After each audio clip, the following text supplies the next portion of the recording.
লালন বলেন, আপনারে চিনলাম না, এ লজ্জা তো যাবে না।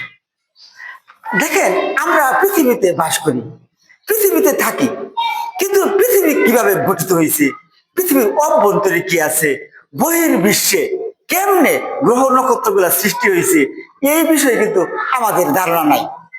আজকে আমি পৃথিবী ব্যাখ্যা করব কথা ছিল, অর্থাৎ সৌরজগৎ কেমনে সৃষ্টি হইল এই বিষয়টা আলাপ করার কথা ছিল।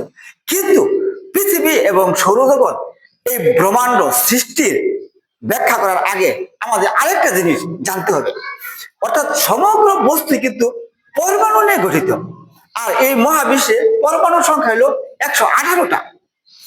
অর্থাৎ এই যত কিছু আছে, zinc, sulphur, carbon, oxygen, carbonate, nitrate, sulphate, phosphate যা আছে, অর্থাৎ এইগুলা কিন্তু 118টা পরমাণু দিয়ে তৈরি। আর সমগ্র এই বিশ্বটা আমরা যদি পৃথিবীর কথা কল্পনা করি, এটাও বলি অনেকগুলো পরমাণু দিয়ে তৈরি।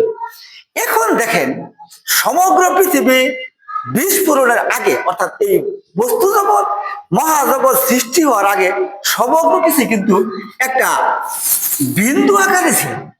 মহাবিশ্বটাই একটা বিন্দু আকারে ছিল। তারপর একটা মহা বিস্ফোরণে কিন্তু সমগ্র দিকে বস্তুগুলো ছড়াই গেছে এবং গ্রহ নক্ষত্র ছায়াপথ এগুলো তৈরি হয়েছে।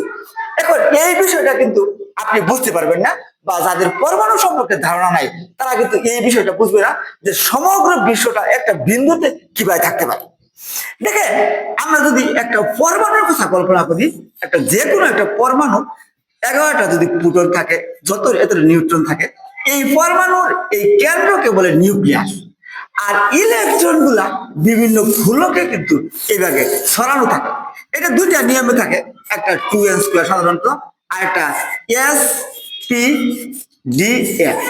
অর্থাৎ প্রথম গুলোকে 2টা, পরে 8টা, পরে 18টা, এইভাবে কিন্তু ইলেকট্রন গুলা ছড়ানো থাকে। প্রোটন আর নিউট্রনের ভর আছে, ইলেকট্রনের কিন্তু কোনো ভর নাই। তার মানে সমগ্র পরমাণুর ভর কিন্তু এই কেন্দ্রে নিউক্লিয়াসে আছে। এই যে আমরা যদি গাছটার কথা কল্পনা করি, এটার ভিতরে কিন্তু এরকম বড় আকারের গঠন, কিন্তু এর ভিতরে যে কেন্দ্র যে নিউক্লিয়াস, এটার ভর কিন্তু অতি ক্ষুদ্র।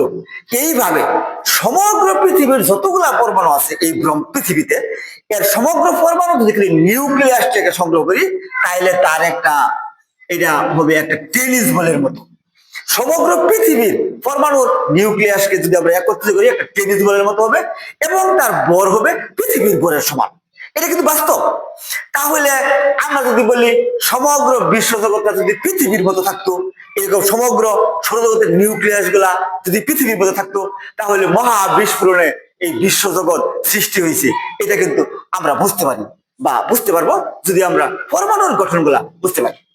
আমরা এইভাবে সামনের পর্বে এই মহা বিস্ফোরণের মাধ্যমে কিভাবে এই গ্রহ নক্ষত্র রাজি তৈরি হয়েছে এই বিষয়টা ব্যাখ্যা করবো। ধন্যবাদ।